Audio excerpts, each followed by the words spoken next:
আসসালামু আলাইকুম রহমতুল্লাহি বারকাতুহু। ও আমার ইমানদার ও মমিন ভাইয়েরা, আপনারা সারা বাংলাদেশে মুসলমান ৭৩ দলে অন্তর্ভুক্ত। এখন আপনারা হক দল চিনবেন কিভাবে? প্যারাশ্রেণীতে আমরা সবাই পড়ে গেছি যে কোনটা যে অরিজিনাল নবীজির উম্মত এবং নবীজির দল বুঝতে আমাদের অনেক কষ্ট হয়। তাই আপনাদেরকে একটা উদাহরণস্বরূপ কিছু কথা বলি। আশা করি এই কথাগুলো শোনার পরে আপনারা বুঝতে পারবেন কিছু হইল। আমার নবীজি ইহুদি খ্রিস্টান বৌদ্ধ যারা ছিল তাদের উপরে কখনো জুলুম করে নাই। ইসলাম ধর্ম গ্রহণ না করলেও তাদের উপরে কোনো নির্যাতন করে নাই। তাদেরকে বুঝাইয়া কষ্ট কইরা অনেক মায়ের পিঠ খাইয়া তারপরে আমার নবীজি ইসলাম প্রচার করছে।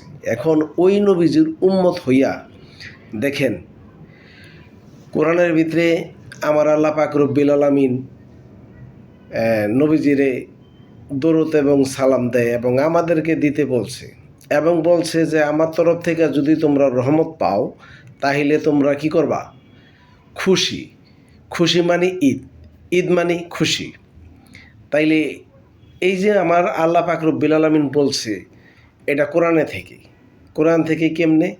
ইন্নাল্লাহা ওয়া মালাইকাতাহু ইউসাল্লিনা আলান নবী ইয়া আইয়ুহাল্লাযিনা আমানু সাল্লু আলাইহি ওয়া সাল্লিমু তাসলিমা। আচ্ছা, ফেরেশতাগণ নিয়ে আমার আল্লাহ পাক রব্বুল আলামিন আমার নবীজির উপরে দরুদ পাঠ করে এবং আমাদেরকেও পাঠ করতে বলছে। এখন মিলাদুন্নবীর কথা হাদিসে এসেছে। মিলাদুন্নবী আমরা যারা পালন করি দেখবেন ওহাবিরা বাধা দেয়, কিন্তু মিলাদুন্নবী বেদাত নয়। নবীজি আমাদের জন্য একটা রহমত স্বরূপ আল্লাহ পাক রব্বুল আলামিন আমার নবীজিকে পাঠাইছি। তাই নবীজিরে পাই আমরা খুশি না? নবীজিকে পেয়েছি সেজন্য আমরা ইসলাম জানতে পারছি। এখন আমার নবীজি যদি না আসতো আমরা কি জানতে পারতাম ইসলামের বিষয়? জানতাম না। তাহলে আমার নবীজি আমাদের জন্য রহমত, তাই আমরা খুশি উদযাপন করি। খুশি মানে ঈদ, বাংলায় খুশি, আরবিতে ঈদ। এখন ওহাবিরা বলে এটা বেদাত, কিন্তু দেখেন হোসাইন রাদিয়াল্লাহু আনহু খুন হইল আমাদের জন্য।